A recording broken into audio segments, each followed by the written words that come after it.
Hello guys, welcome to my channel. दोस्तों, आज हम लोग political science semester 2 major paper 3 का इम्पोर्टेंट क्वेश्चन प्लेटो के शिक्षा सिद्धांत का आलोचनात्मक परीक्षण करेंगे। दोस्तों पहले हम लोग जानेंगे प्लेटो के शिक्षा सिद्धांत के बारे में। ठीक है, फिर इसके कुछ पॉइंट्स के बारे में, इसके शिक्षा सिद्धांत के बारे में जानेंगे हम लोग। फिर हम लोग 7 पॉइंट जानेंगे एक्स्ट्रा। ठीक है, तो गाइस पहले हम लोग जानते हैं। तो गाइस, अगर आप चैनल पर नया है तो प्लीज़ चैनल को सब्सक्राइब करें, वीडियो को लाइक करें, कमेंट करें, शेयर करें।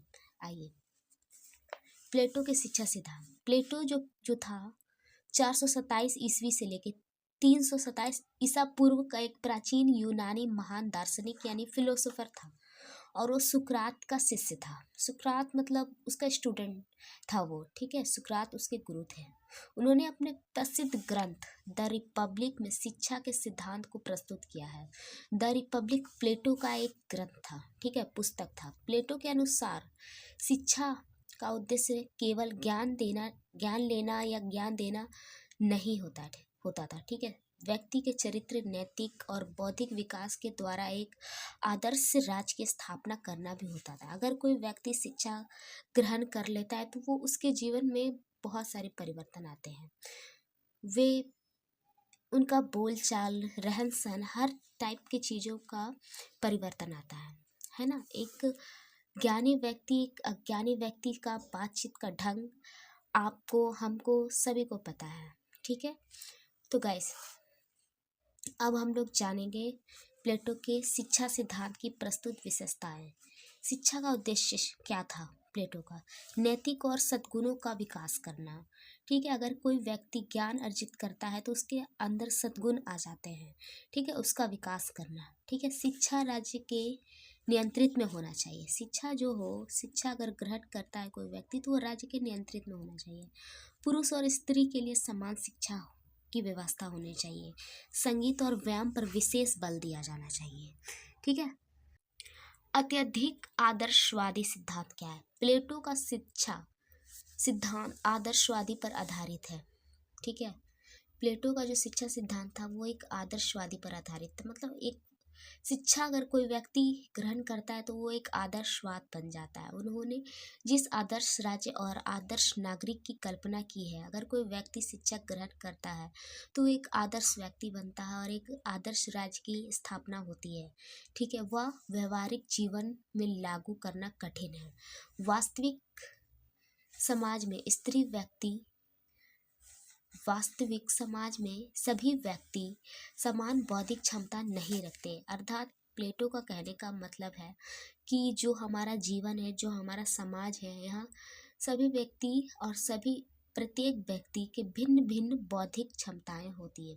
ठीक है, सबकी बौद्धिक क्षमताएं एक प्रकार की नहीं होती है, सबका मन एक प्रकार का नहीं होता है। ठीक है, उसके बाद राज्य का अत्यधिक हस्तक्षेप। प्लेटो के अनुसार शिक्षा पूरी तरह राज्य पर नियंत्रित होनी चाहिए था। ठीक, और मौलिक अधिकार सीमित होते हैं। ठीक है, जैसे कि अगर कोई व्यक्ति किसी राज्य में रहता है तो उसे उस राज्य के नियंत्रण में ही उसे शिक्षा ग्रहण करना चाहिए। ठीक है, इससे राज्य में होने वाली मौलिक अधिकार का उसे लाभ मिलता है। ठीक है, यह व्यवस्था व्यक्ति को राज्य का साधन बना देती है, जबकि लोकतांत्रिक शिक्षा स्वतंत्रता पर आधारित होती है। ठीक है, उसके बाद वर्ग आधारित शिक्षा व्यवस्था। प्लेटो ने समाज को 3 वर्गों में बांटा है, प्रत्येक के लिए अलग अलग शिक्षा निर्धारित की है। यह व्यवस्था सामाजिक समानता के विरुद्ध है और जन्म और योग्यता की सीमाएं व्यक्ति की उन्नति को रोकती है। ठीक है, इससे सामाजिक और गतिशीलता बाधित होती है।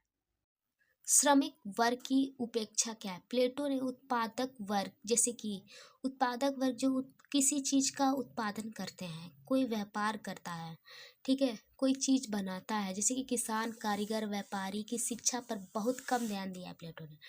ठीक है, उसके बाद समाज के बहुसंख्यक वर्ग को शिक्षा से वंचित रखना अन्यायपूर्ण है। ठीक है, आधुनिक शिक्षा सर्व शिक्षा के सिद्धांत पर आधारित है। इसके बाद 5वां है दर्शन को शिक्षा का सर्वोच्च लक्ष्य मानना। प्लेटो ने दर्शन यानी फिलॉसफी को शिक्षा का चरम अवस्था माना है। केवल दार्शनिकों को शासक बनाने का योग्य समझा प्लेटो ने। ठीक है, सभी व्यक्ति दार्शनिक नहीं बन सकते, प्लेटो ने कहा। शासन के लिए केवल दर्शन नहीं बल्कि व्यवहारिक अनुभव भी जरूरी है। ये तो सही है।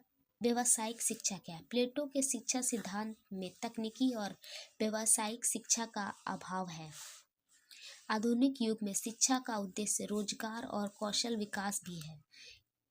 अगर कोई व्यक्ति रोजगार करता है और अपने को विकास की ओर ले जाता है तो वो भी एक शिक्षा का उद्देश्य ही है। ठीक है, केवल नैतिक और बौद्धिक शिक्षा पर्याप्त नहीं है हमारे जीवन के लिए।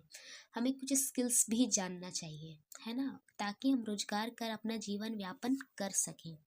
ठीक है, ये प्लेटो भी कहते हैं। शिक्षा की कठोर प्रक्रिया क्या है? प्लेटो ने शिक्षा को अत्यधिक दीर्घ और कठोर प्रक्रिया माना है। ठीक है, जिसमें उच्च शिक्षा 50 वर्ष तक चलती है। ठीक है, हायर एजुकेशन, यह सभी के लिए संभव नहीं होता है ना। इससे व्यक्ति का सक्रिय सामाजिक जीवन सीमित हो जाता है। इसके बाद प्लेटो के शिक्षा सिद्धांत का सकारात्मक उपलब्धियां क्या है? नैतिक शिक्षा पर बल दिया जाता था, स्त्री शिक्षा का समर्थन करता था। ठीक है, शिक्षा को समाज सुधार का साधन मानना, संतुलित शारीरिक और मानसिक विकास पर जोर देता था। ठीक है, आई होप गाइस वीडियो आपको अच्छा लगा हो तो प्लीज़ चैनल को सब्सक्राइब कीजिएगा, वीडियो को लाइक कीजिएगा, कमेंट कीजिएगा। Thanks for watching.